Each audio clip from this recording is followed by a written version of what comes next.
and then you play against it, or you play with it and you lose, and eventually those losses turn to wins, and then maybe it hits the ban. Or becomes the North American Heimer like a Kazakh. So we'll see. We'll see. NA Rengar, NA Heimer. Oh yeah, NA Rengar. Thank you, guys. Kazakhs. We have Morgana Talia to start things off, and a Nocturne Aatrox on the other side from OpTic Academy. The final bands of Phase 1 to come in. 4 and 4 OpTic Academy up against that FLYA Academy up against 6 and 2 OpTic. And the thing that's going to interest me is where exactly all the bans land, because the Nocturne Zoe were kind of red side bans, and they were the quote-unquote OPs of the last patch. And Aatrox has definitely taken that spot up there as well. Kindred being a pretty strong jungler, so I'm very interested to see what the new priority kind of ends up being in terms of the ones that are shared across all teams, because you know Aatrox, Zoe, and Nocturne are going to stay up there. Absolutely. See a little initiation from Quan here. The Rakan is a pretty safe pick. They also have a chance for the Xayah to come through if they want. Still down the line. OpTic has kind of been a team that's going towards the funnel, would try the funnel. We'll see what they do today. Yeah, I think they've been pretty interesting to watch. As you know, like we said, 6 and 2, very impressive considering that they looked a little hit or miss last split, and there's not really that many changes. Palafox and kind of being like the linchpin of that team, where he plays a lot of standard mage picks, which a lot of people didn't think were going to be that great early on into this season, but it was working out for him.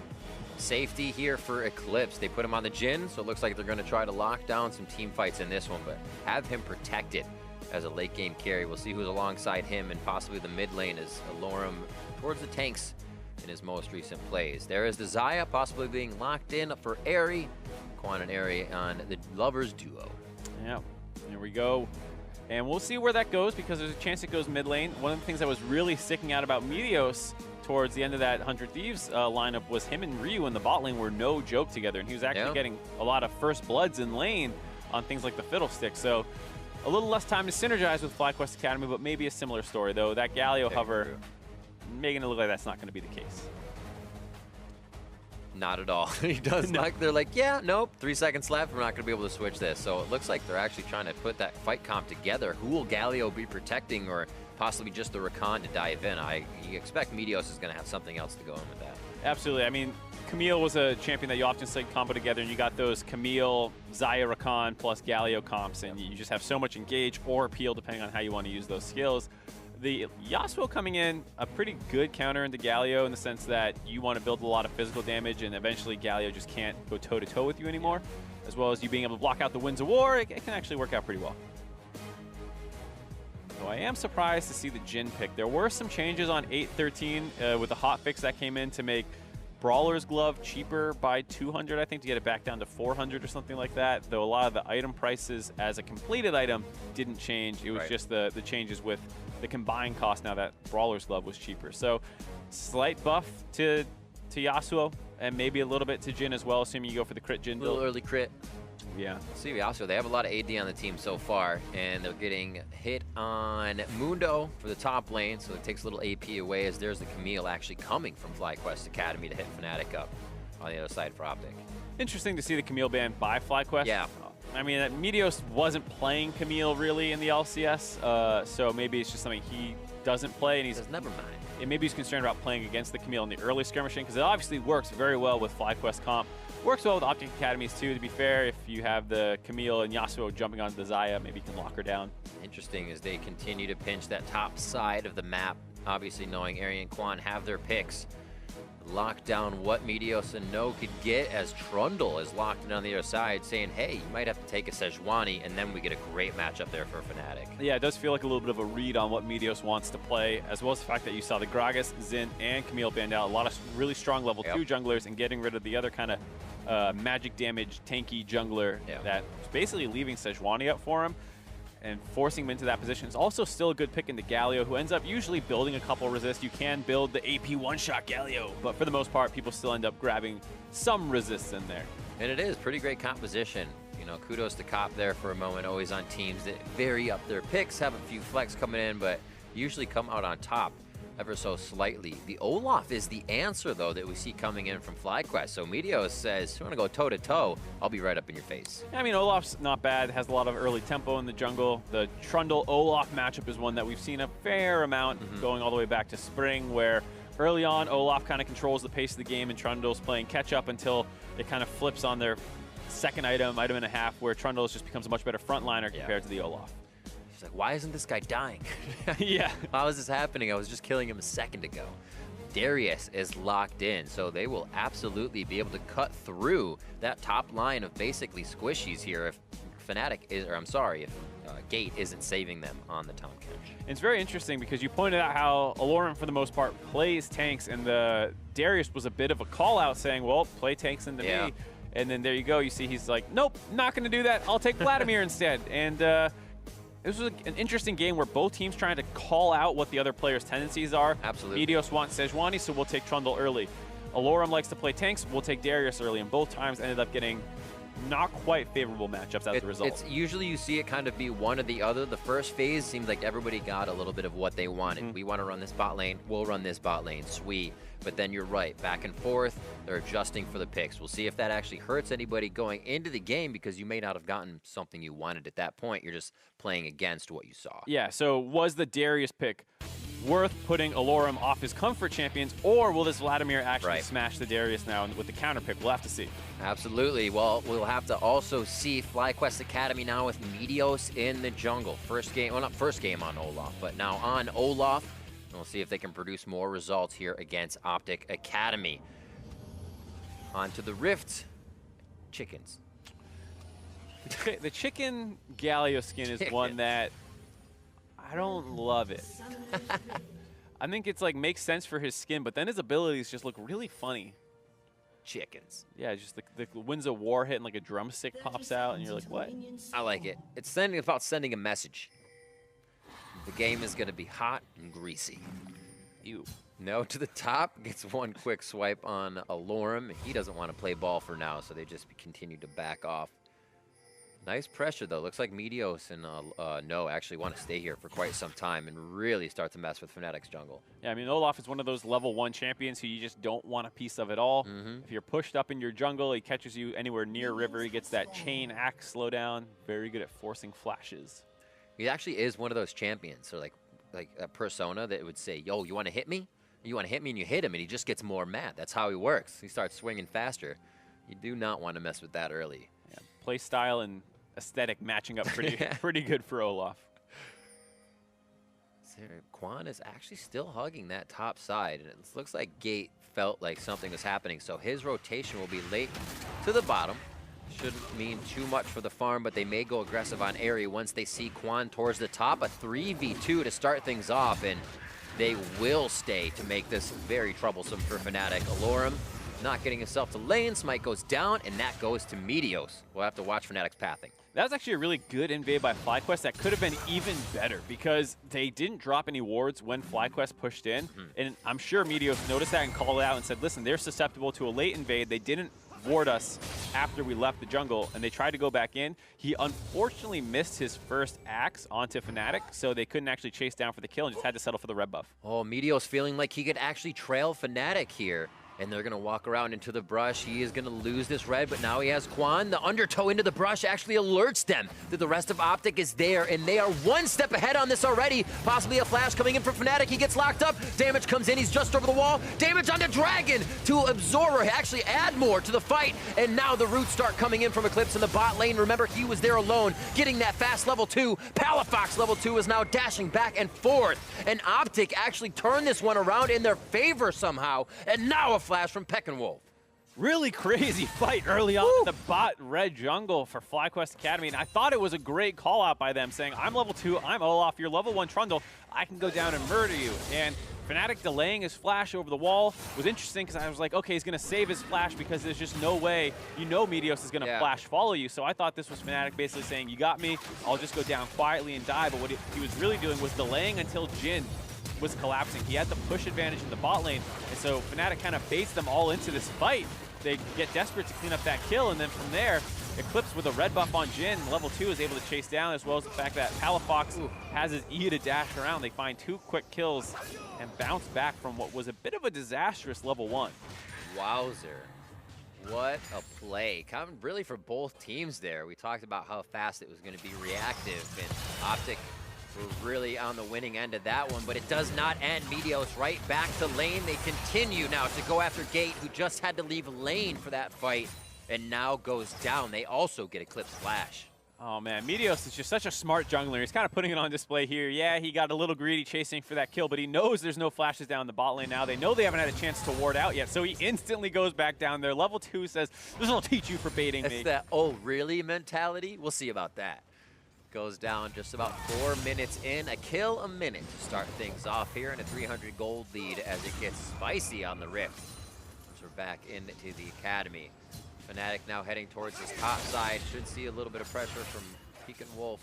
This is just going to be a ward or a Scryer's Bloom. Oh, just catch him on the outside there, so that helps out Meteos quite a bit. Yeah, just barely able to get that vision down on him. And luckily for Vladimir, it's kind of led to an isolated lane up in the top side. Hasn't had to worry about any of this. Just gets to hang out. And good for the Vladimir. Not super strong in the early levels like Vladimir always has been, so this counter pick will turn online a little bit later on once the Q cooldown gets lower. Ooh, taunt coming in, should be a bit of extra damage, and the passive auto coming in from Pekin Wolf. Gets it on to Palafox. He should be right as rain as he gets himself back into just farming area. The early base damages on Galio, pretty good. Yeah, right, it hurts. You're like, oh, I can do so much, and then when you go in later, you're like, I'm kind of chipping away at people. I wish I could do that again. Yeah, and that was with, of course, the wind wall blocking the Winds of War, so it could have been an even stronger trade for him. It's just hard, especially when he's going for the Aftershock Galio, that it's difficult to win a trade early on. And Palafox probably going to want a couple items, a couple more levels, and then can start getting a little bit more aggressive, but until then, looks like Pekin Wolf is going to have control of this mid lane. Also always neat now seeing these Predator Vladimirs speeding around the map. Yeah, the Predator Vladimir makes a lot more sense in the top lane. In the bot lane, you see a lot of the electrocutes who want to get to like level 9-ish, level 6 through 9. They get their first item, usually a Spellbinder, and they go for these one-shots because they have supports to lock people down for them. Not the case in the top lane, and it's more about yourself setting you up versus having someone else set you up, and that's where the Predator becomes so useful.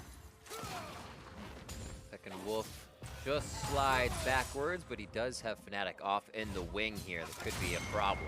Level 6 hitting in the mid lane, but teleport is down. We'll see if Meteos makes this a slow walk towards the bot lane. It would take quite a while if Pekin Wolf was going to engage on this one, but they do not have vision of him or Meteos. It looks like they pulled the trigger now. Onto gate once again, just before the flash is coming up. Grey Health comes in. Fnatic is going to be there, and you got to wonder if Galio's going to start heading down towards the bot lane, because here comes Palafox. Meteos goes down, and Quan and Aery are on the run. A quick heal comes in for Aery, and it is called off as Pekin Wolf still heads towards mid lane. Another hit there for OpTic on the counterattack.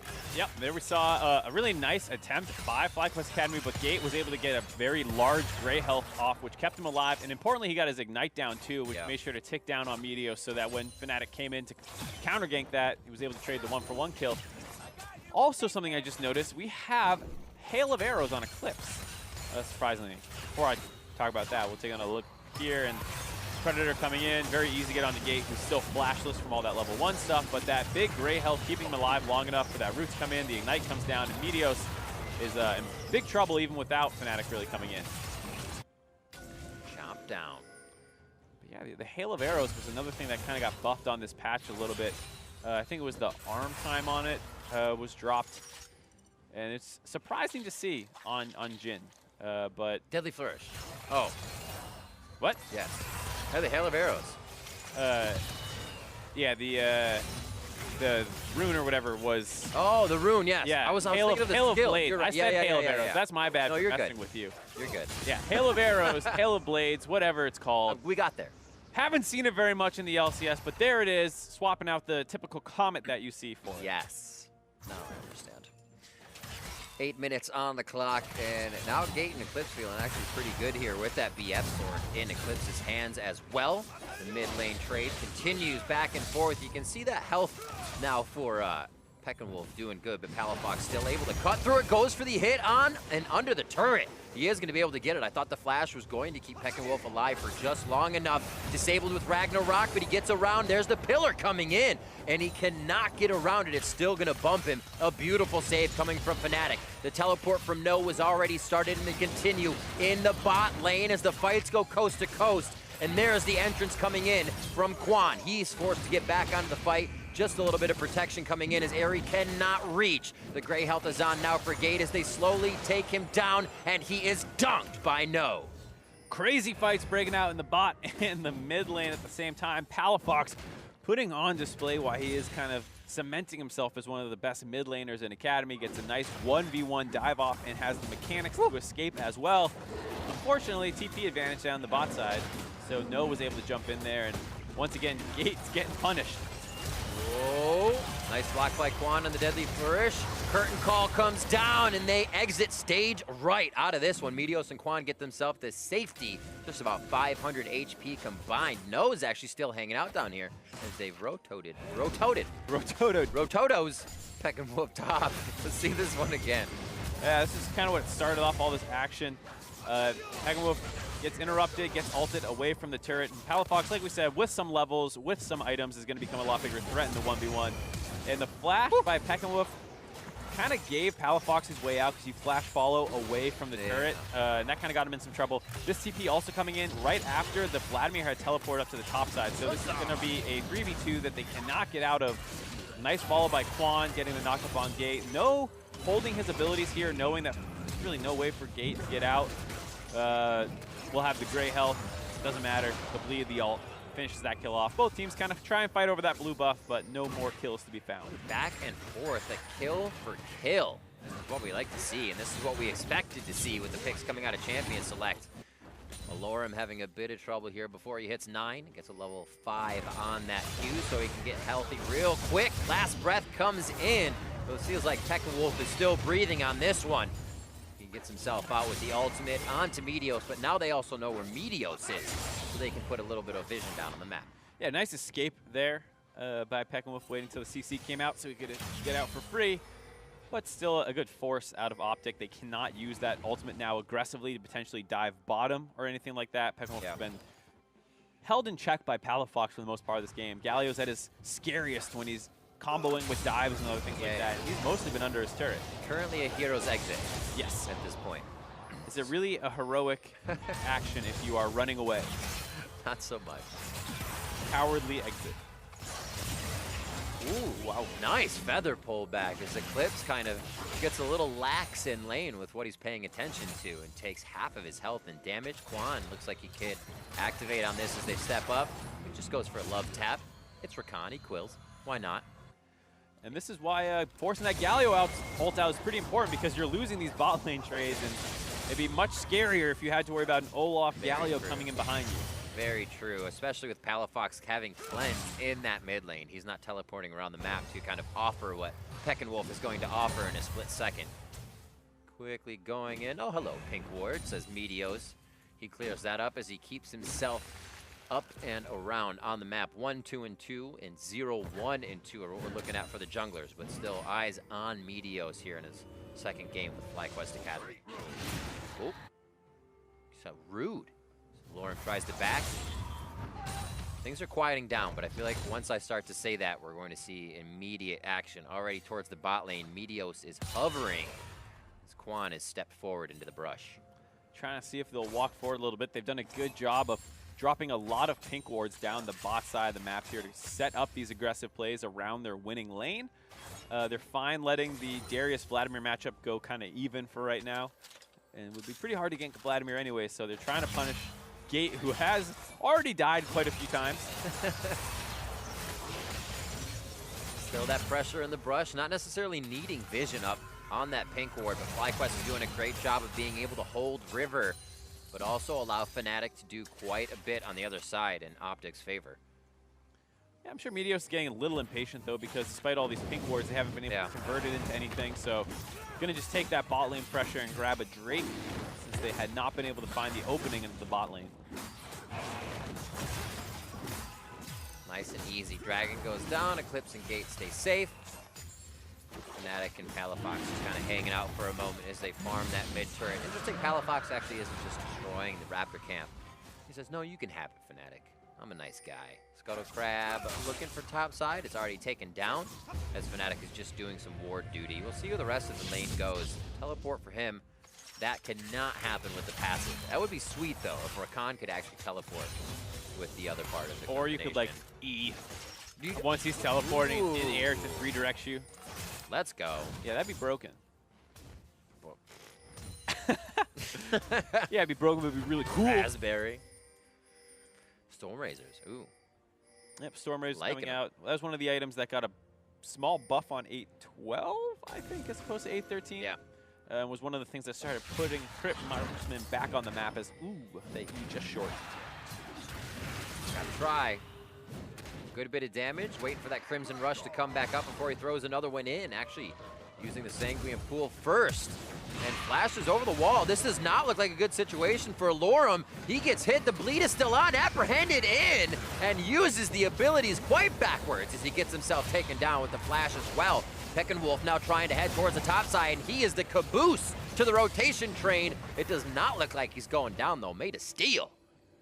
Looked like a bit of a mistrade there by Alorum. Should have been able to get out of there for sure, but kind of looked like he wanted to... Couldn't decide if he wanted to use the blast cone or use his flash. Ends up walking back next to the Darius and then not being able to take the blast cone because it would have hit both them over and has to flash, which of course Darius can follow. What? Shoot blanks. He's got the shield on him, man. He's got the E. Shoot blanks. We'll see what they can do in the next fight. Whoa. It could actually be a game where Eclipse is opening up with Curtain Call to start these fights. We're seeing the Rift Herald get a bit of attention now. Oh, Ragnarok immediately in the middle of last breath. Rift Herald goes down, and it's going to be the kill onto Fnatic. That would be a snuff out, or is it a grab on Rift Herald? We'll have to see. It does not look like they're going to be able to grab it, so there's about 45 seconds for OpTic to come back and grab this. Yeah, that was a bit of a suicide attempt to stop the Rift Herald from going down.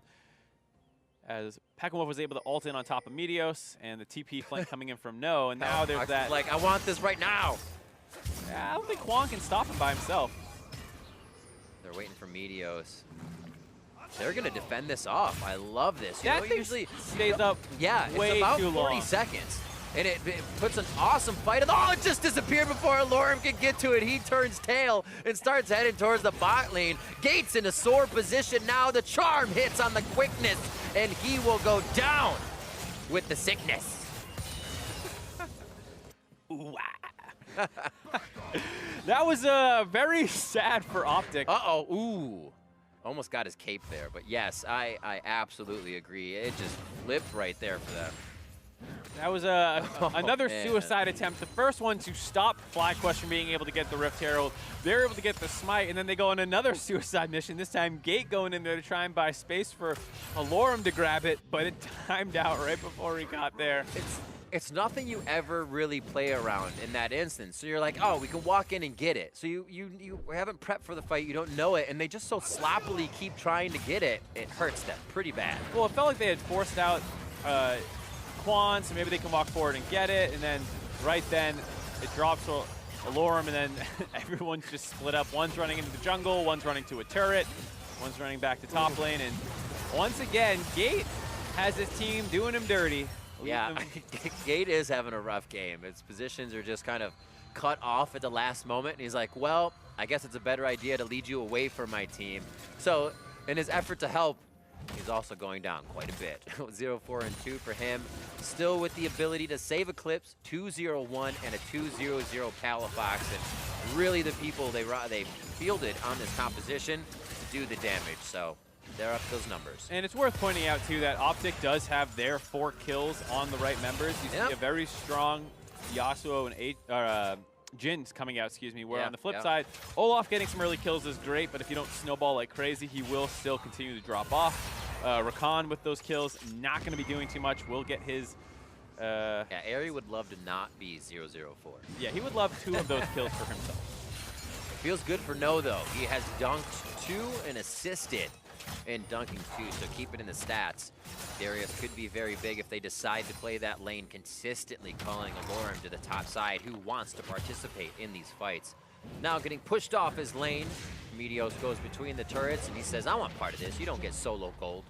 Let's go. That's not in your contract. Yeah, that's definitely one of the ones where the kill mismatches does matter, of course. Oh, yeah. I mean, if Darius gets strong in the head, he can kind of just run at the Vladimir, who is trying to kite him out, and then it's, well, I'm under a turret, and he's just autoing the turret, and I can't really do enough damage to scare him off. That's why the top one went down. FlyQuest backing. Why aren't they together? There's complete lack of synergy on FlyQuest Academy here. It's so sad to watch this team. You could have stopped. You could have faked out a flash or got something as you charged in and got, you know, so many possibilities. We'll never know. They choose their own adventure, and today we went home. Goodbye.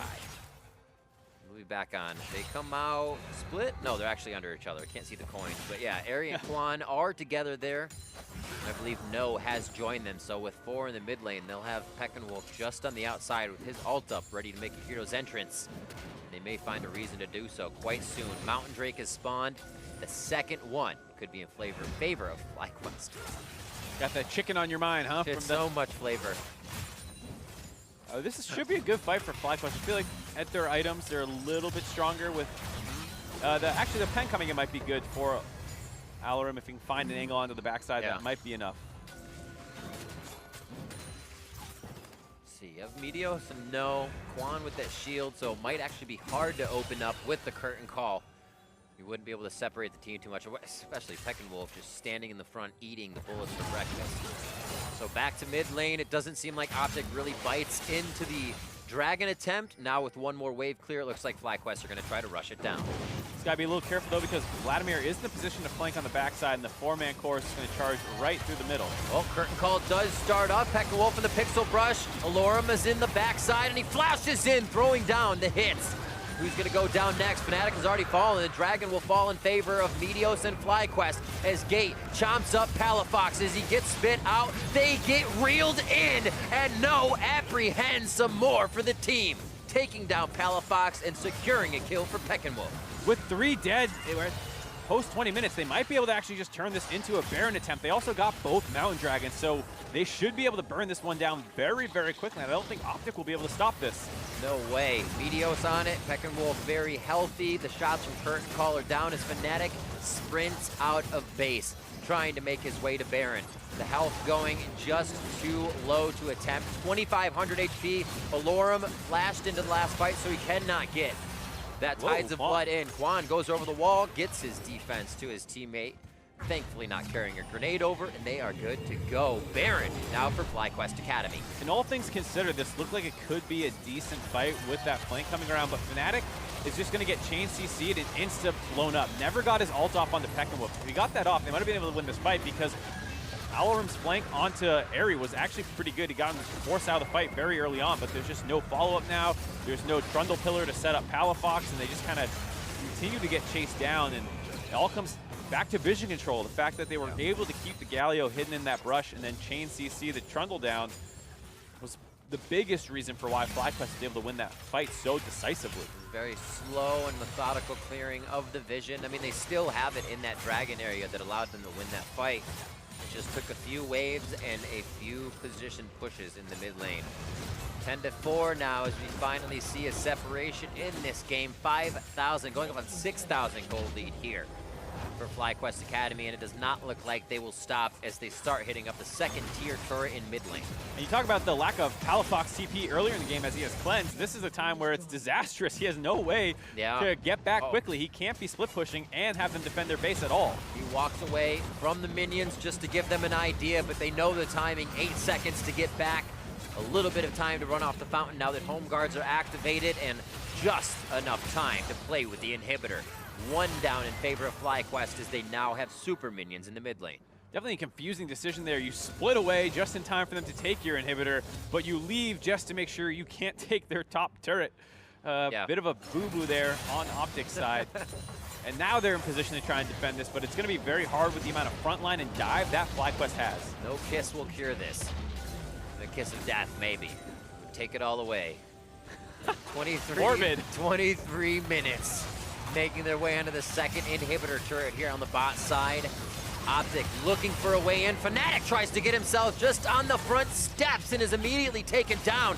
Peckinwolf and team now on the inhibitors. Meteos stands in the front, hurling undertows to look for another engage. As FlyQuest now seem like they've had enough, they're going to back off and spend their spoils. Yeah, they still got a minute on the Baron buff, so they're going to use these empowered recalls, get back to base, and hopefully be able to meet up with that big minion wave that's pushing in on the top side. if they move very quickly here, they might be able to take all 3 inhibitors down in the next minute. Minion duty now for OpTic, but the game is not over. It's actually really hard to take down a Peckinwolf, No, and Meteos on that front line for OpTic Academy, but if they can find Ari and Quan, it's quite a bit of the damage gone, and they have a longer fight to work with. Only 25 minutes in is pretty crazy for the amount of action we have seen at 15 kills. I love that TP. They're trying to make sure that Alorum could not get up there to clear that wave. It was a really nice decision because they can get the Baron buff on that and ride this into that 3rd inhibitor, like I was saying. Really, really smart decision there by No. What a Baron play. 14 seconds left as well, so even with using the Empowered Recall, they get themselves out on the Rift and take down another turret. This minion wave is gigantic. A bit of wave clear coming from Eclipse's Jhin. We have a few of the Steel Tempest as well from Palafox in the mid lane. Now with the wave clear, it's all about the minions pouring in on the bot side and OpTic choosing the right time to counter the attack. Yeah, and with the Baron buff running out, maybe OpTic has enough wave clear to be able to kill a couple of these super minions and run back there and use a Yasuo Tornado to try and clear it out. But they still have to be really worried about this dive. At any point, Meteos and Peckinwolf can just go. Oh, Palafox takes a hit, but it's nothing they'll follow up on for now as the turret starts to get peppered. Nice Winds of War keeps OpTic at bay, and nobody's coming in from the side just yet. They're fine with doing a little bit of damage each time and letting the minions do their work in the base. Yeah, this is slowly pulling OpTic apart. They had a nice wind wall to stop some of the initial damage onto the turret, but eventually that runs out. They couldn't kill all the minions during that brief window with the wind wall up, so they lose half their turret on this inhibitor. Quan, they're kind of tempting him as well. Quan's like, I'll take a few hits, it's fine, engage on me, I'm out of here in a second. OpTic see that as well though, so they aren't biting just yet. And it looks like they're going to leave, possibly Peckinwolf here to teleport back in as they hit the last few times on this turret. Yeah, absolutely. They're going to try and combo this with that minion wave that's going to push in and use the oh, he's using it on a ward. Okay, that doesn't make any sense to me. Oh, right on the minion. You wait till the minion walks into the turret, then do it. Either way, it looks like it's going to work out as Meteos pops the Predator to zone them off that turret. Knowing he was coming in fresh, a little too strong for OpTic to do anything, and now it's going to be a last stand under their last 2 turrets on the map. All 9 outer turrets have dropped in favor of FlyQuest, and now they're using 3 waves of minions. Bot actually pushing out in favor of OpTic is the only thing in their favor right now. Summoners are mostly up on the side of both teams as the fight about to happen. 11-4, 26 minutes in, and it looks like FlyQuest actually considered that they may need those extra waves. Yeah, just trying to grab them and escort them in at the same time. And this is a situation where FlyQuest doesn't need to pull the trigger anymore. They can just sit back, let these minions crash into these turrets, and it'll be OpTic who need to find a window to try and get onto area. It's going to be very difficult to do. Otherwise, the game will just end. Oof. That turret falling instantly. Palafox goes in, but he can't actually do much. Apprehended back and instantly dunked down with Meteos picking that one up. A big hit and entrance coming in from Peckinwolf to lock down the rest of the team. Gate falls within that interaction, and we see Alarim try and pull the team away from the Nexus, but FlyQuest is not having it. They want the win. They start on the Nexus 26 minutes in, and FlyQuest will take down OpTic Academy. Nice debut game for Meteos. Really controlled the tempo in the early game with the repeated ganks down in the bot lane. Boom. And it wasn't just him, though. It was a really nice team effort as No had some good usage of teleport advantage. Peckinwolf, despite getting in a little bit of trouble early on in the laning phase, was able to play his role out from there very well. Really good stuff in the early part of the game. We saw so much back and forth at the bot side of the map, and it just did not end. 3-3, 4-4, 5-5, 6-6, and it finally started taking off. And it was a close game until that second dragon fight, until we saw a lot of engages happening and kind of the control over that vision where Peckinwolf stepped up. Yeah, a number of times we saw FlyQuest have that vision advantage down that bot river, and this time it allows for a pick-off instantly onto the Trundle before he can get that ultimate off that makes him so tanky. Once he's down, that's one of your main frontline tools, and the rest of FlyQuest can kind of just continue to chase forward. There's that taunt as well as the apprehend finding those kills, and despite a nice flank by the Vladimir, just had no way to combo it together because the rest of the team was getting blown up. Absolutely crazy. What a fast game as well. 27-29. You can see where it kind of lulled, but there wasn't really a lull. There was a lot of action in the early part. It just wasn't spiking for anybody. Yeah, both teams were trading kills very early on. We saw the level 1 look great for FlyQuest, and then it's kind of a bait by OpTic. They get some kills, but then FlyQuest answers right back, punishing the lack of flashes a little bit better, and that's just how it kept going. You mean, remember that Rift Herald fight where it was just back and forth? They were kept baiting OpTic into thinking they could get the Rift Herald, and then eventually those small situations led to more controlled ones, which FlyQuest showed that they were much better at executing on. No surprise with Meteos helping out. All right, well, to hear more about that victory, I'd like to welcome FlyQuest coach Gabriel to the broadcast via Skype. Gabriel, congratulations on the win. Hey, thanks so much, guys. Nice looking windbreaker. It's yeah, unbelievable. This is actually this is my dad's from the 80s, and then the shirt I got in Taiwan. There's a company that does that kind of stuff, so it's really, really cool. Fashionable on the Rift and off the Rift. Congrats on the win for the team. How has it been kind of now sorting out having Meteos on the team and just syncing everybody up? Yeah, obviously it's a little of a weird situation from the outside looking in. At first, it's a lot of hubbub over it, but he's integrated with the team extremely well from the first day, and me being a newer coach, I'm not as experienced as him, and the players obviously being not as experienced as him, it's been pretty humbling to learn a lot from him as well, and to kind of incorporate that into our reviews as we continue to practice for the Academy League. So I found his experience incredibly helpful, and the guys have been all but supportive for his participation with us. So how about in-game as well, because he's obviously that kind of veteran experience that you're talking about, especially in this game with what looked like some very good vision control to set up some of these fights. Is Meteos taking a larger part, not just out-of-game experience sharing, but in-game as well?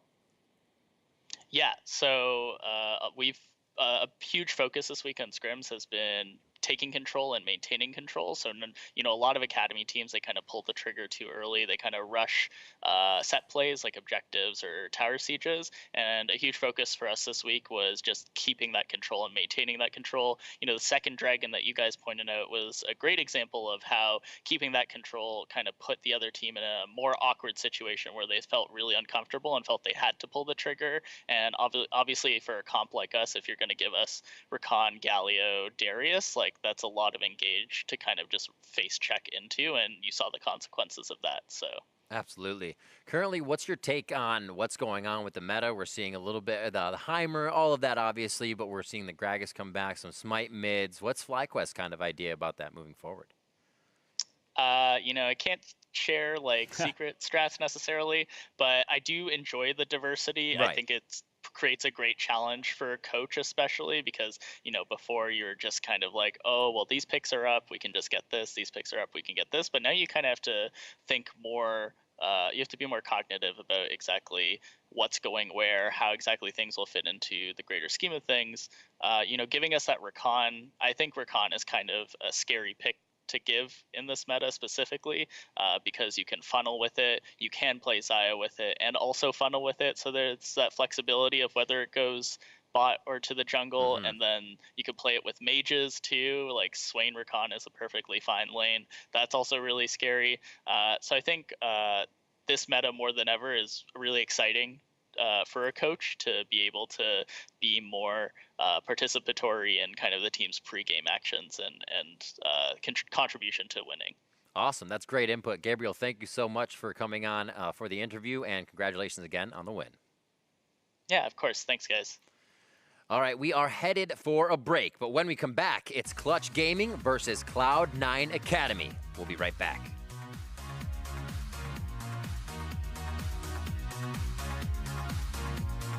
Possibly a flash coming in from Fnatic. He gets locked up. Damage comes in. He's just over the wall. Damage on the Dragon to Absorber. Actually add more to the fight. And now the roots start coming in from Eclipse in the bot lane. Remember, he was there alone. Oh, Ragnarok immediately in the middle of last breath. Rift Herald goes down, and it's going to be the kill onto Fnatic. Chomps up Palafox as he gets spit out. They get reeled in, and no, apprehend some more for the team. Palafox goes in, but he can't actually do much. Apprehended back and instantly dunked down, with Meteos picking that one up. A big hit and entrance coming in from Peckinwolf to lock down